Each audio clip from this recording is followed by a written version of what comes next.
ഹരി ഓം. സൗന്ദര്യലഹരി സ്തോത്രത്തിലെ 15-ാമത്തെ ശ്ലോകം. 14 എടുത്തു, 2 പാർട്ടായിട്ടാണ് എടുത്തത്. 15 ഒരു പാട്ടായിട്ട് എടുക്കാൻ പറ്റുമോ നോക്കട്ടെ. ആദ്യം ശ്ലോകം വായിക്കാം. ശരജ്യോത്സ്നാശുഭ്രാം ശശിയുതജടാജൂഢമകുടാം വരത്രാസത്രാണസ്ഫടികകടികാ പുസ്തകകരാം സഗന്നത്വാ നത്വാ കഥമിവ സതാം സന്നിധതത്തെ മധുക്ഷീരദ്രാക്ഷാ മധുരിമധുരീണാക ഫണിതയക. വാക്കുകൾ നോക്കാം നമുക്ക്. ഈ ശ്ലോകത്തിൻ്റെ ശരജ്യോത്സ്നാശുഭ്രാം ആദ്യത്തെ വാക്ക്. രണ്ടാമത്തേത് ശശിയുത ജടാജൂഢമകുടാം. മൂന്നാമത്തെ വരത്രാസത്രാണസ്ഫടികകടികാ പുസ്തകകരാം. സകൃത് നത്വാ നാത്വാ നത്വാ നാ ത്വാം കഥം ഇവ സതാം കഥമിവ സതാം സന്നിധതത്തെ മധുക്ഷീരദ്രാക്ഷാ മധുരിമധുരീണാക ഫണിതയക. ഇതാണ് വാക്കുകൾ. ഇവിടെ ശരജ്യോത്സ്നാശുഭ്രാം. ശരജ്യോത്സ്ന എന്ന് പറയുന്നത്, ജ്യോത്സ്ന എന്ന് പറഞ്ഞാൽ നിലാവ്. ശരജ്യോത്സ്ന ശരത്കാലത്തെ പൂർണ്ണചന്ദ്രൻ്റെ ചന്ദ്രിക പോലെ തിളങ്ങുന്ന. ശുഭ്രാം എന്ന് പറഞ്ഞാൽ വെളുത്ത വർണ്ണത്തോടു കൂടിയ, വെളുത്ത ധവള വർണ്ണത്തോടു കൂടിയവൾ. ശരജ്യോത്സ്ന ശുഭ്രാം. ശുഭ്രം വെളുത്തതാണ്. ജ്യോത്സ്ന നിലാവാണ്. ശരത്കാലത്തെ നിലാവ് പോലെ വെളുത്ത കളറുള്ളവൾ എന്നും പറയാം. ശരത്കാലത്തുള്ള പൂർണ്ണചന്ദ്രൻ്റെ ചന്ദ്രിക പോലെ വെളുത്തവൾ. ശശിയുത ജടാജൂഢമകുടാം. ശശി ചന്ദ്രനാണ്. ശശിയുധൻ ചന്ദ്രനോട് കൂടിയ. ജടാജൂഢമകുടം, മകുടം കിരീടം. ജടാജൂഢം ജടാഭാരം. അപ്പം ചന്ദ്രനോട് കൂടിയ ജടാഭാരം, കിരീടം ഇവയോട് കൂടിയവളും. വരത്രാസത്രാണസ്ഫടികകടികാ പുസ്തകകരാം. വരം വരദം. വരദം വരത്രാസത്രാണസ്ഫടികകടികാ പുസ്തകകരം. വരദം അഭയം. സ്ഫടികം കൊണ്ടുള്ള ജപമാല, അതായത് അക്ഷമാല ദേവിയുടെ കയ്യിലുണ്ട്.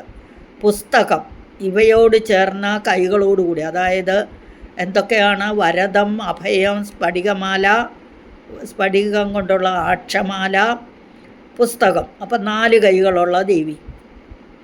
അപ്പോൾ വരദം, അഭയം, സ്ഫടികം കൊണ്ടുള്ള ജപമാല, പുസ്തകം ഇവ കയ്യിൽ പിടിച്ചിരിക്കുന്നവളും, അല്ലെങ്കിൽ ഇവയെല്ലാം ഇവയോട് ചേർന്ന കൈകളോട് കൂടിയവളും. സകൃത്. സകൃത് എന്ന് പറഞ്ഞാൽ ഒരു പ്രാവശ്യം. നത്വ. നത്വ നമിച്ചിട്ട്, നമസ്കരിച്ചിട്ടെന്നർത്ഥം. നാ ത്വാം ഇല്ല. നാ എന്ന് പറഞ്ഞാൽ ഇല്ല. ത്വാം എന്ന് പറയാൻ നിന്തിരുവടിയ ദേവിയെ. കഥം ഇവ സതാം. കഥം എങ്ങനെ എന്നർത്ഥം കഥത്തിൻ്റെ. കഥം എങ്ങനെ. ഇവ സതാം അതായത് സത്തുക്കൾക്ക് എങ്ങനെ എന്നർത്ഥം. കഥമിവ. കഥമിവ സതാം എങ്ങനെ സത്തുക്കൾക്ക്. സന്നിധതത്തെ. സന്നിധതത്തെ എന്ന് പറഞ്ഞാൽ സാന്നിധ്യത്തെ പ്രാപിക്കുന്നു. എങ്ങനെ ദേവിയുടെ സാന്നിധ്യം പ്രാപിക്കാൻ ഒരു പ്രാവശ്യം ദേവിയെ നമസ്കരിക്കുന്നവന് ദേവിയുടെ സാന്നിധ്യത്തെ പ്രാപിക്കാൻ പറ്റുന്നു. എങ്ങനെ പ്രാപിക്കാൻ പറ്റും എന്നാണ് ചോദ്യമെങ്കിൽ പ്രാപിക്കാൻ പറ്റും എന്നുള്ളതാണ് അർത്ഥം. അപ്പോൾ സാന്നിധ്യത്തെ പ്രാപിക്കുന്നു. മധുക്ഷീരദ്രാക്ഷ മധുരിമധുരീണാക. ഇവിടെ മധു എന്ന് പറഞ്ഞാൽ തേന്, ക്ഷീരം പാല്, ദ്രാക്ഷ എന്ന് പറഞ്ഞാൽ മുന്തിരി. ഇവയുടെ മാധുര്യഭാരത്തെ, അതാണ് മധുരിമധുരീണാക. ധുരീണ എന്ന് പറഞ്ഞാൽ വഹിക്കുന്ന. അപ്പം തേന്, പാല്, മുന്തിരി മുതലായവയുടെ മാധുര്യഭാരത്തെ മധുരിമ ധുരീണാക. മാധുര്യഭാരത്തെ വഹിക്കുന്ന ഫണിതയഹ, ഫണിതഹ വാക് ധോരണികൾ, വാക്കുകളെന്നർത്ഥം. അപ്പം അല്ലയോ മഹാദേവി, ശരൽക്കാലത്തുള്ള പൂർണ്ണചന്ദ്രൻ്റെ ചന്ദ്രിക പോലെ ധാവള്യത്തോടു കൂടിയവളായി, വെളുത്തവളായി, ചില പുസ്തകത്തിൽ ശുഭ്രാം എന്നുള്ളത് ശുദ്ധാം എന്നാകാം. അപ്പോൾ ശുദ്ധമായതും വെളുത്ത ഇതാണല്ലോ, വെളുപ്പിൻ്റെ ഇതാണല്ലോ ശുദ്ധം. അപ്പോൾ ശുദ്ധത്തിൻ്റെ കളറാണ് വെളുപ്പ്, അങ്ങനെയാകാം ശുഭ്രം. പാഠഭേദം ഉണ്ടാകാം, കുഴപ്പമില്ല. അപ്പോൾ അല്ലയോ ദേവി, ശരൽക്കാലത്തുള്ള പൂർണ്ണചന്ദ്രൻ്റെ ചന്ദ്രിക പോലെ ധാവള്യത്തോടു കൂടിയവളായി, ചന്ദ്രക്കലയോട് ചേർന്ന ജടാഭാരം, കിരീടം ഇവയോടു കൂടിയവളായി, വരദാനമുദ്ര, അഭയദാനമുദ്ര, സ്ഫടികം കൊണ്ടുള്ള ജപമാല, പുസ്തകം ഇവയെ 4 കൈകൾ കൊണ്ട് ധരിച്ചിരിക്കുന്നവളായി ഇരിക്കുന്ന നിന്തിരുവടിയെ ഒരു തവണ നമസ്കരിച്ച സത്തുക്കൾ എന്ന് പറഞ്ഞാൽ സജ്ജനങ്ങൾക്ക്, തേൻ, പാൽ, ദ്രാക്ഷ ഇവയുടെ മാധുര്യഭാരത്തെ വഹിക്കുന്ന വാഗ്ധോരണികൾ എങ്ങനെ സാന്നിധ്യത്തെ പ്രാപിക്കാതെ ഇരിക്കും? ത്വാന്ന് പറഞ്ഞില്ലേ അവിടെ, എങ്ങനെ പ്രാപിക്കാതെ ഇരിക്കും എന്ന് പറഞ്ഞാൽ പ്രാപിക്കുക തന്നെ ചെയ്യും എന്നർത്ഥം. അപ്പോൾ ഒരു പ്രാവശ്യം ദേവിയെ നമസ്കരിക്കുന്നവർക്ക് ഈ പറയുന്ന എല്ലാം കിട്ടും. അപ്പോൾ ഇങ്ങനെ ഇരിക്കുന്ന നിന്തിരുവടിയെ ഒരു തവണ നമസ്കരിക്കുന്നവൻ കൂടിയും മഹാകവിയായി തീരുന്നു. അപ്പോൾ അവിടുത്തെ നമസ്കരിക്കാത്തവൻ ഒരു വിധത്തിലും കവിയായി തീരുന്നില്ല. ഇത് എന്ന് പറഞ്ഞാൽ സ്ഫടിക, കുടിക എന്നൊക്കെ പാഠഭേദമൊക്കെ കാണുമായിരിക്കും പുസ്തകത്തിൽ, അതൊന്നും നമ്മൾ ഇതാക്കണ്ട. അപ്പോൾ ദേവിയെ ഒരു പ്രാവശ്യം നമസ്കരിക്കുന്നവന് ഈ പറയുന്ന എല്ലാ വാക്ചാതുര്യങ്ങളും കിട്ടുന്നു. അതുകൊണ്ട് നമ്മളും ദേവിയെ ഭജിച്ചാൽ നമ്മൾക്ക് എല്ലാവിധ ഇതും കിട്ടും എന്നർത്ഥം.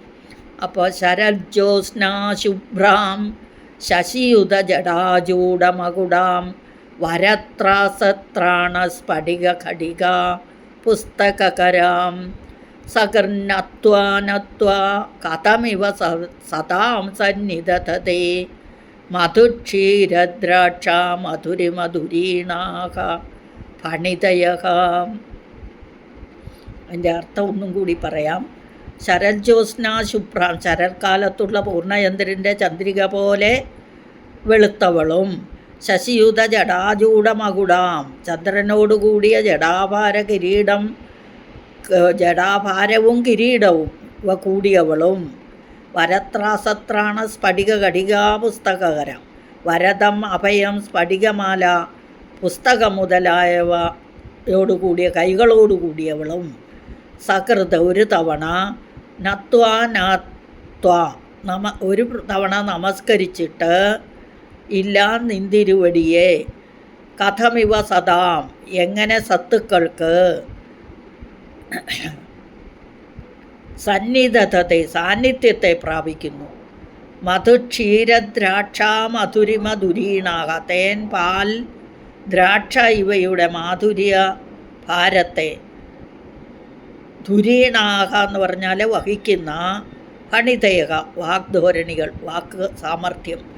അപ്പോൾ ദേവിയെ ഒരു കാലത്ത് ഒരു പ്രാവശ്യം നമസ്കരിക്കുന്നവർക്ക് വാഗ് സാമർഥ്യമുണ്ടാകുന്നു, കവികളായി മാറുന്നു എന്ന് പറഞ്ഞു. അല്ലയോ മഹാദേവി, ശരത്കാലത്തുള്ള പൂർണ്ണചന്ദ്രൻ്റെ ചന്ദ്രിക പോലെ ധാവള്യത്തോടു കൂടിയവളായി, ചന്ദ്രക്കലയോട് ചേർന്ന ജടാഭാരം, കിരീടം ഇവയോടുകൂടിയവളായി, വരദാനമുദ്ര, അഭയദാനമുദ്ര, സ്ഫടികം കൊണ്ടുള്ള ജപമാല, പുസ്തകം ഇവ 4 കൈകൾ കൊണ്ട് ധരിച്ചിരിക്കുന്നവളായിരിക്കുന്ന നിന്തിരുവടിയെ ഒരു തവണ നമസ്കരിച്ച സത്തുക്കൾക്ക്, സജ്ജനങ്ങൾക്ക്, തേൻ, പാൽ, ദ്രാക്ഷ ഇവയുടെ മാധുര്യഭാരത്തെ വഹിക്കുന്ന വാഗ്ധോരണികൾ എങ്ങനെ സാന്നിധ്യം ഇല്ലാതെ ഇരിക്കും, അല്ലെങ്കിൽ എങ്ങനെ സാന്നിധ്യത്തെ പ്രാപിക്കാതെ ഇരിക്കും എന്ന് പറഞ്ഞാൽ അതിൻ്റെ അർത്ഥം ദേവിയുടെ സാന്നിധ്യം ഉണ്ടാകും എന്ന് തന്നെ.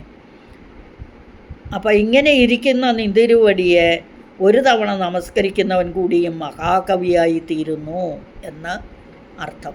അപ്പോൾ ഈ 2 ശ്ലോകവും ഒന്നും കൂടി വായിച്ചു തരാം.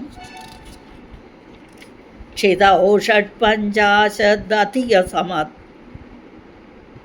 ക്ഷിതൗ षट्पञ्चाशद्विसमधिकपञ्चाशदुदके हुताशे द्वाषष्टिचतुरधिकपञ्चाशदनिले दिवि द्विषट्त्रिंशन्मनसि च चतुष्षष्टिरिदिये मयूखा तेषामप्युपरि तव पादाम्बुजयुगम् शरज्योत्स्नाशुभ्रां शशियुतजटाजूडमकुडां വരത്രാസത്രാണസ്ഫടികഘടികാപുസ്തകരാം അതൊന്നുകൂടെ വായിക്കാം. വരത്രാസത്രാണസ്ഫടികഘടികാപുസ്തകരാം സകർണത്വാനത്വാ കഥമിവ സതാം സന്നിധതേ. സതാം എന്ന് പറഞ്ഞാൽ സജ്ജനങ്ങൾ, സത്തുക്കൾ എന്നൊക്കെ അർത്ഥം. മധുക്ഷീരദ്രാക്ഷ മധുരിമധുരീണ ഫണിതയ. ഇവിടെ ചില വാക്കുകളുടെ ഒന്നിച്ച് ഇത് ദ്വിഷട്ത്രിംശത്, ത്രിംശത് 30, ഷട്ത്രിംശത് 36, ദ്വിഷട്ത്രിംശത് എന്ന് പറയുമ്പോൾ 36 × 2. ഇതൊക്കെ വിശദീകരിക്കാൻ വിട്ടുപോയി, കാരണം അവിടെ സമയം കിട്ടുന്നില്ലായിരുന്നു. അതുകൊണ്ട് ഒന്നുകൂടെ പറഞ്ഞു. ക്ഷിതൗ എന്ന് പറഞ്ഞാൽ ഭൂമി, ആ ഭൂമി മൂലാധാരത്തെ ഇതാക്കുന്നു.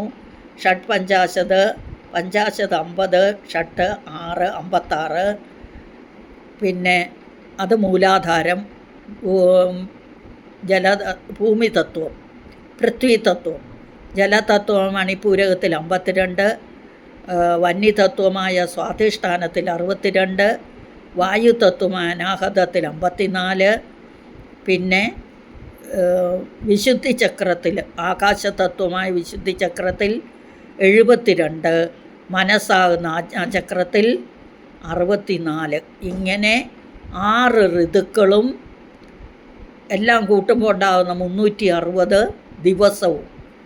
ഇത് രണ്ടും, ഈ 6 ചക്രങ്ങൾ എന്ന് പറഞ്ഞത് ദേവീ ചക്രത്തിലെ ചക്ര ഉപാസനയിലെ 6 ചക്രങ്ങളെന്ന് പറഞ്ഞ മൂലാധാരം മുതൽ 6 ആധാരങ്ങളും 360 ദിവസം എന്ന് പറഞ്ഞ് 360 നാഡികളും അതിനെ കിരണങ്ങൾ എന്നൊക്കെയാണ് പറഞ്ഞത്. സൂര്യചന്ദ്ര അഗ്നി കിരണങ്ങൾ എന്നൊക്കെ പറഞ്ഞ് 360 ദിവസങ്ങളുമൊക്കെ ആയിട്ട് ആണ്. അപ്പോൾ അല്ലയോ ദേവി, പൃഥ്വിതത്വത്തോടുകൂടിയ മൂലാധാര ചക്രത്തിൽ 56 ജലതത്വാത്മകമായ മണിപ്പൂര ചക്രത്തിൽ 52 തത്വത്തോടുകൂടിയ സ്വാധിഷ്ഠാന ചക്രത്തിൽ 62, വായുതത്വാത്മകമായ അനാഹതത്തിൽ 54, ആകാശതത്വത്തോടുകൂടിയ വിശുദ്ധി ചക്രത്തിൽ 72, മനസ്തത്വ ആ 72നെ നമുക്ക് 36 ദ്വിഷട്ത്രിംശത് എന്ന് പറഞ്ഞു. ഷട്ത്രിംശത് എന്ന് പറഞ്ഞാൽ 36, ദ്വിഷട്ത്രിംശത് എന്ന് പറഞ്ഞാൽ 36 × 2. അങ്ങനെയാണ് അത് 72 ആയത് കേട്ടോ. അപ്പം 72. പിന്നെ മനസ്തത്വത്തോടുകൂടി ആജ്ഞാചക്രത്തിൽ 64. ഇങ്ങനെ ഏതൊരു കിരണങ്ങൾ ഭവിക്കുന്നുവോ ആ കിരണങ്ങൾക്കെല്ലാം മുകളിൽ, അതായത് സഹസ്രദള കമലത്തിലുള്ള ചന്ദ്രമണ്ഡല രൂപമായ ആ ബിന്ദുസ്ഥാനത്തിൽ ഇന്ദുരുവടിയുടെ 2 പാദങ്ങളും വർത്തിക്കുന്നു എന്ന് അർത്ഥം. ഇവിടെ ഷടാധാര രൂപമായ ശ്രീചക്രം ചന്ദ്രസൂര്യ അഗ്നി രൂപമായ 3 ഖണ്ഡങ്ങളായി തിരിച്ചിരിക്കുന്നു. അപ്പോൾ മൂലാധാരവും സ്വാധിഷ്ഠാനവും അഗ്നികണ്ഡവും, മണിപൂരവും അനാഹതവും സൂര്യകണ്ഡവും, വിശുദ്ധി ചക്രവും ആജ്ഞാചക്രവും ചന്ദ്രകണ്ഡവുമാകുന്നു. ഇങ്ങനെ 3 ഖണ്ഡങ്ങളായിട്ട് സ്വാധിഷ്ഠാനത്തിന് മുകളിൽ അഗ്നിയുടെയും അനാഹതത്തിന് മുകളിൽ സൂര്യൻ്റെയും ആജ്ഞാചക്രത്തിന് മുകളിൽ ചന്ദ്രൻ്റെയും സ്ഥാനങ്ങളാണ്. ഇത് നമ്മൾ 9ാമത്തെ ശ്ലോകത്തിൽ പഠിച്ചതാണ് നന്നായിട്ട്. അപ്പോൾ ഇവയിൽ അഗ്നികിരണങ്ങൾ 108ഉം സൂര്യകിരണങ്ങൾ 116ഉം ചന്ദ്രകിരണങ്ങൾ 136ഉം ആകുന്നു. അഗ്നികിരണങ്ങൾ മൂലാധാരത്തിൽ 56, മണിപ്പൂരത്തിൽ 52, സൂര്യകിരണങ്ങൾ സ്വാധിഷ്ഠാനത്തിൽ 62, അനാഹതത്തിൽ 54, ചന്ദ്രകിരണങ്ങൾ വിശുദ്ധിയിൽ 72, ആജ്ഞാചക്രത്തിൽ 64 വീതം ആകെ പൃഥ്വിയാദി തത്വാത്മകങ്ങളായ മൂലാധാരാദി ചക്രങ്ങളിൽ ചന്ദ്രസൂര്യ അനലാത്മകങ്ങളായി 360 കിരണങ്ങൾ. പ്രകാശിക്കുന്നു. ഇവയ്ക്കെല്ലാം മുകളിൽ സഹസ്രദള കമലത്തിൽ ശ്രീചക്രബിന്ദുസ്ഥാനത്തിൽ ദേവിയുടെ പരദേവതയുടെ പാതാരവിന്ദ യുഗളം എന്ന് പറഞ്ഞാൽ രണ്ട് പാതാരവിന്ദങ്ങൾ സ്ഥിതി ചെയ്യുന്നു. അപ്പോൾ ആ പാതാരവിന്ദങ്ങളിൽ അനന്തകോടി കിരണങ്ങളുള്ളവയിൽ ചില കിരണങ്ങളെ പ്രാപിച്ചിട്ട് ശ്രീചക്ര ത്രിഖണ്ഡരൂപികളായ സോമസൂര്യാഗ്നികൾ പിണ്ടാണ്ടത്തിൽ അവരവരുടെ സ്ഥാനങ്ങളെയും സകല ബ്രഹ്മാണ്ടത്തെയും പ്രകാശിപ്പിക്കുന്നു. അപ്പോൾ ഈ ലോകത്തിന് മുഴുവൻ കിട്ടുന്ന പ്രകാശം എവിടെ നിന്നാണ്? ആ സൂര്യചന്ദ്ര അഗ്നികളുടെ സൂര്യാദികളുടെ 360 കിരണങ്ങൾ എന്ന് പറയുന്നത് വസന്തം മുതലായ ഋതുക്കൾ 6 ഋതുരൂപവും പിന്നെ 360 ദിവസം എന്ന് പറയുന്നത് ഒരു വർഷം, നമ്മളുടെ വർഷം, അത് ദിവസരൂപങ്ങളാണ്. അപ്പോൾ സൂക്ഷ്മത്തിൽ അസംഖ്യം പിണ്ടാണ്ട ബ്രഹ്മാണ്ട കോടികളെ പല ശക്തികളായി ഭരിച്ചു പോരുന്ന ശ്രീപരദേവതയുടെ ആവരണ ദേവതകൾ തന്നെ കിരണങ്ങൾ. പരാശക്തിയുടെ പാതാരവിന്ദയുഗളം ഹംസമന്ത്രരൂപവും നാദബിന്ദുവാത്മകവും ശബ്ദബ്രഹ്മ പരബ്രഹ്മരൂപവുമാകുന്നു എന്ന് അർത്ഥം. ഇവിടെ പൃഥ്വി തത്വാത്മകമായ മൂലാധാരത്തിലുള്ള 56 കിരണങ്ങൾ, അത് ശിവതത്വമായ 28ഉം ശക്തിയാത്മകം ദേവീതത്വമായ 28ഉം കൂടിയതാണെന്ന് പറയുന്നുണ്ട്. പിന്നെ ജലതത്വം മണിപ്പൂരത്തിലുള്ള 52ഉം ശിവതത്വമായ 26ഉം, അപ്പോൾ ശക്തിയാത്മകമായ 26ഉം കൂടിയത് അത് 52, അങ്ങനെ പറയുന്നു. ഇനി അഗ്നിതത്വാത്മകമായ സ്വാധിഷ്ഠാന ചക്രത്തിലുള്ള 62 കിരണങ്ങൾ 50 മാതൃക അക്ഷരങ്ങളുടെയും 51 അക്ഷരം എന്നാണ് നമ്മൾ പഠിച്ചിരിക്കുന്നത്, 50 എന്നാണ് ഇവിടെ പറയുന്നത്. അപ്പം അതിൻ്റെ 4 ആവർത്തിച്ച ഔം എന്ന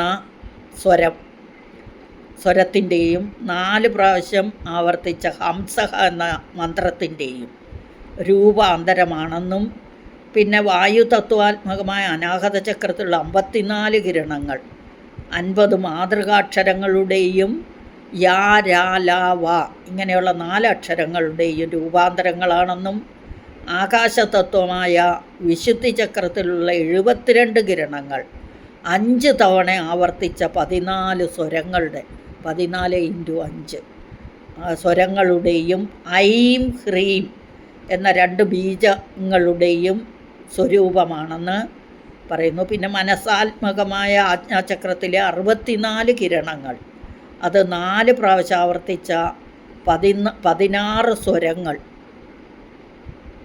സ്വരങ്ങളുടെ രൂപാന്തരങ്ങളാണെന്നും പറയുന്നു. ഈ യന്ത്രം ശ്രീം ശ്രീം ശ്രീം ശ്രീം ശ്രീം എന്നൊക്കെയുള്ള യന്ത്രമാണ്. ഇതിന് ഓരോന്നിനും ഓരോ യന്ത്രം ഉണ്ടാവും, അതൊന്നും ഞാൻ പറയുന്നില്ല. അപ്പോൾ ഇവിടെ 2 ശ്ലോകങ്ങളും ഒരു പ്രാവശ്യം കൂടെ വായിച്ചു നിർത്താം. എനിക്ക് ക്ഷിതൗഷഡ്പഞ്ചാശത് ദ്വിസമധിക പഞ്ചാശതുദകേ ഹുതാശേ ദ്വാഷഷ്ടിചതുരധിക പഞ്ചാശതനിലേ ദിവി ദ്വിഷട്ത്രിംശത് മനസി ചതുഷ്ഷഷ്ടിരിതിയേ മയൂഖാസ്തേഷാമപ്യുപരി തവ പാദാംബുജയുഗം. എന്ന് പറഞ്ഞാൽ ഏതൊരു എന്നർത്ഥം. ശരജ്യോത്സ്നാശുഭ്രാം ശശിയുതജടാജൂഢമകുടാം വരത്രാസത്രാണസ്ഫടിക ഘടികാ പുസ്തകകരാം സഗർണത്വാനത്വാ കഥമിവ സതാം സന്നിധതത്തെ മധുക്ഷീരദ്രാക്ഷാ മധുരിമ ധുരീണാഹ പണിതയഃ. ഹരി ഓം. സകലം ശ്രീദേവ്യാർപ്പണമസ്തു. അമ്മേ നാരായണ. അപരാധസഹസ്രാണി ക്രിയന്തേഹർനിശമ്മയ ദാസോയമിതി മാമത്വാ ക്ഷമസ്വ പരമേശ്വരി.